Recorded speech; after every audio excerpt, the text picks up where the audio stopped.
Be ready. 5 seconds.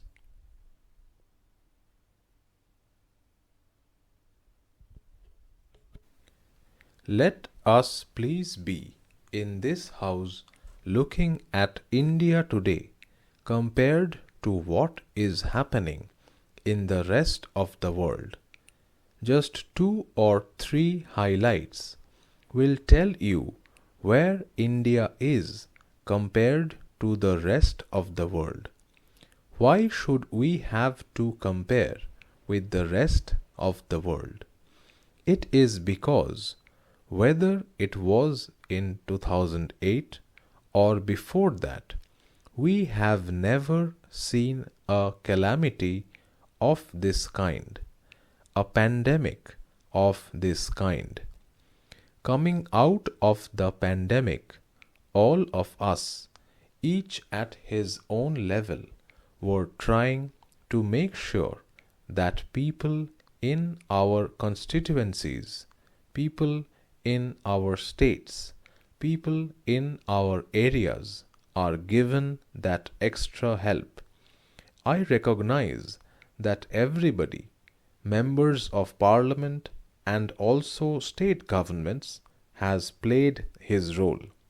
Otherwise, India today will not be where it is compared to the rest of the world. So I fully credit the people of India for, even against this kind of an adversity, being able to stand up and be recognized as the fastest growing economy. This is not my assessment.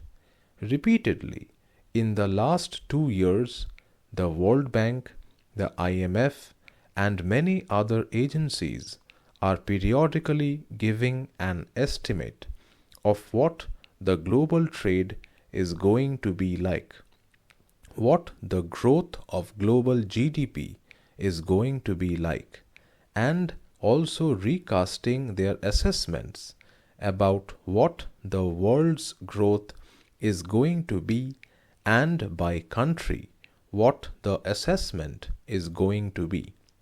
Each time when they have reviewed, when they have downgraded the global growth, when they have reassessed, saying that no, it is not as we thought 6 months ago, it is getting worse.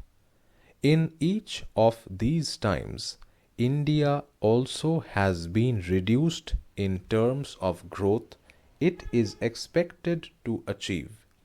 But even after that, we remain as the fastest growing economy. If it was 8.2%, now it may be 7.4%.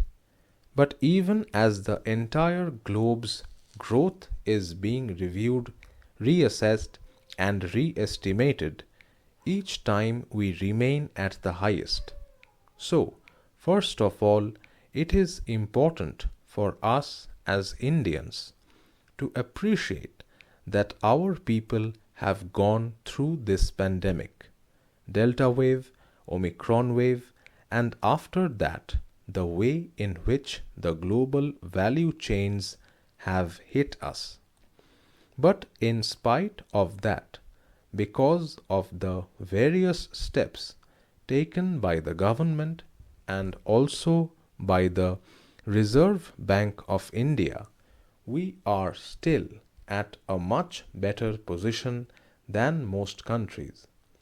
Globally, when the situation is really like this, and every agency after agency is assessing the situation country-wise, and repeatedly in their assessment, India has remained at the highest.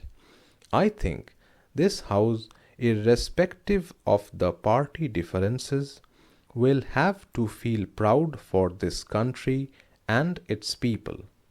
They have struggled. State governments have helped. It is not that the country does not have problems. We have to work together to do it, and we are trying to do it.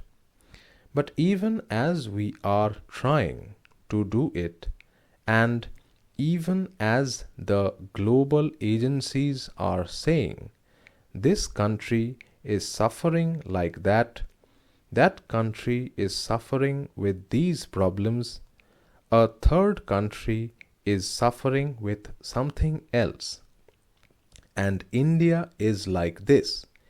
It is a moment that all of us will have to be true to ourselves.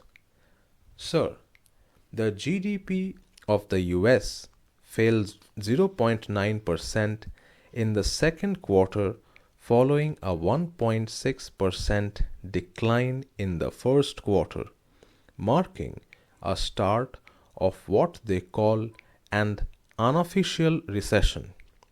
There were some members who were saying, are we going into a stagflation?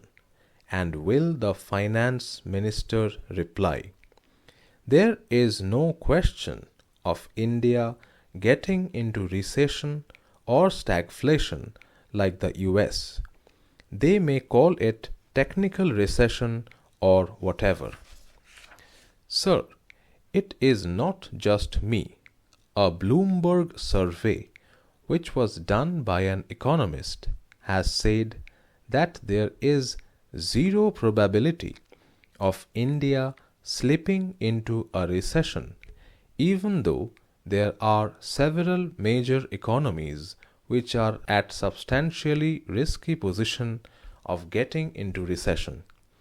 Again, as we are comparing, I start with comparing things which are happening globally and also position myself in telling about India.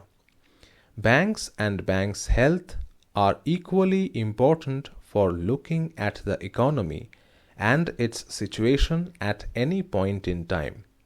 Compare globally, 4,000 banks in China are reportedly on the verge of going bankrupt. I want that to be taken cognizance of by the honorable members. In India, the gross non-performing assets, the NPAs of scheduled commercial banks has hit a 6-year low of 5.9% in financial year 2022. So in China, 4,000 odd banks are on the verge of going bankrupt and our NPAs are improving. Sir, on government debt is one of the important criteria with which you measure the economy.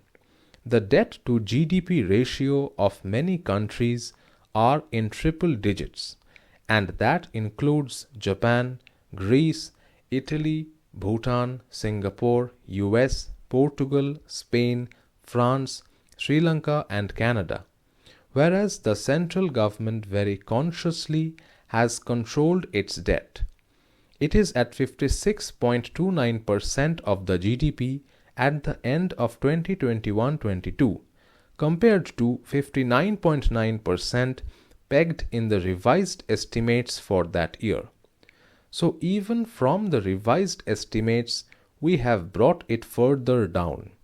Even when comparing the general government debt, which means the center and the states, India is in a far better position than its peers, according to the IMF data.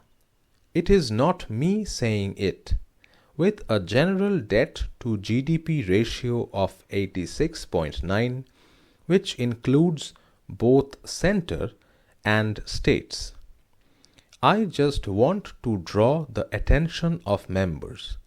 So, globally, if in each country the situation is pandemic, waves, second wave, third wave, the Russia-Ukraine conflict, and the disruption in the supply chain, then I have just given you some few comparisons of India's position. This morning, we have announced the GST collection for the entire month of July 2022. In July 2022, we have garnered the second highest level ever since the introduction of GST, which is Rs 1.49 lakh crore.